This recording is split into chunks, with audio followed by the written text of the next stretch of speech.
Richard, can you share a success story of a client that you've worked with in the past and how your coaching made a significant impact on their business? Sure. There's a lot of different, coaching entails so many different things that it's kind of hard to just say this is one. But I do have one client that I worked with for an extended period of time, and they went through a number of things that maybe represent the breadth of what I do. He was one of my first clients, and he came to me in his mid-50s, recognizing that he needed to better prepare his end of career transition time, his planning for his family and his goals and that sort of thing. He was the minority interest owner in 5 different businesses, very active in those, but the majority partner wasn't a good fit. So my client was asking, how do I buy the majority partner out? How do I take on that majority role and get control of the companies? So that was the first conversation that we started with. That was the first coaching engagement, was to determine what's the right strategy for him to grow his share of the company. That's complicated. It was very complicated. And in some respects, the majority owner was a little reluctant.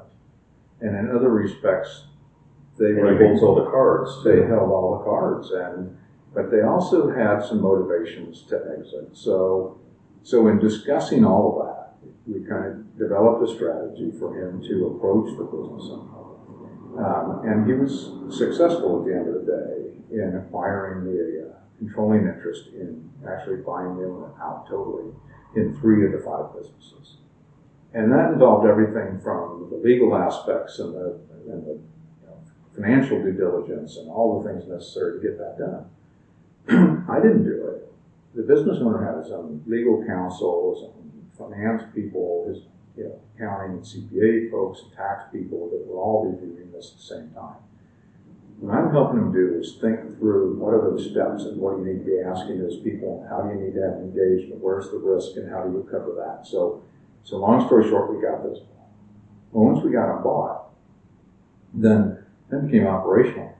Okay, now I've got it. Great. Now what do I do with them? Well, if you're trying to achieve this goal that we talked about initially, and in your career, in your profession, in your family, then we need to take these 3 and we need to get them to fulfill that goal. So then it became much more of an operational coaching environment that we worked through, where it had everything to do with sales and vendor management, operational efficiency, HR issues. We had some people that didn't do well, others we had to coach up to do better, others we brought into the organization with new experience and expertise, and he managed all 3, and he was kind of a managing director of the 3 companies. So over a number of years, we continued this operational growth, and each one of those companies then were at various points of success and challenge throughout those years. But we helped continue to keep them moving forward. We knew that in the overall picture, that within 5 to 7 years from the time we started, he wanted to exit. So we knew that day would come. So then it became, once we had them operationally sufficient, it became, okay, how do we put in succession plans so that the other owners, minority owners in some of these businesses were also employees? How do they either expand their ownership and buy in?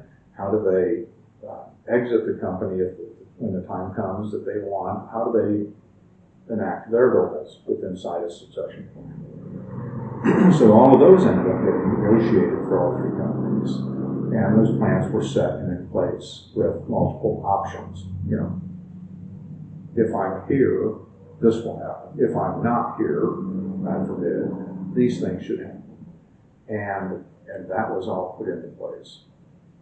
Once we had that in place, then it did become, we were at that stage where then the conversation had to turn to what's the transition look like? And as we were talking through the transition, it started to engage more conversations with minority owners. And everybody had different motivations. So it was balancing out what are those motivations, how do they fit into the big picture, and how do they manage them. And at the end of the day, to the companies, he and the minority owners then agreed to actually sell to a private equity company that specialized in their industry. And they retained the operations and managing director scenarios, but they sacrificed the ownership and traded it out for cash, basically. The third one was different. The minority owners in the third one, they wanted to retain independent ownership. They didn't want to become part of an investment firm ownership scenario. But one of the minority partners wanted to execute that now, and the other wanted to wait. So this became a real problem for everybody because they wanted to do it, they didn't want to do it now, and nobody had their time in it. So this one was a little bit more challenging, where we had to engage with both parties in a way that got them where they wanted to be. At the end of the day, they did initiate the buyout and become an independent company. So my client now sat on the wealth accumulated from the sale of all three of them, continued as a managing director for a period of years to help the ownership continue and ensure that business would be successful. And in probably the next 18, 24 months, he'll exit it totally. And you'll probably find him on a golf course somewhere. That's great. You really took them full circle through all of those businesses. It was a long and fun engagement. We really enjoyed it. Very interesting.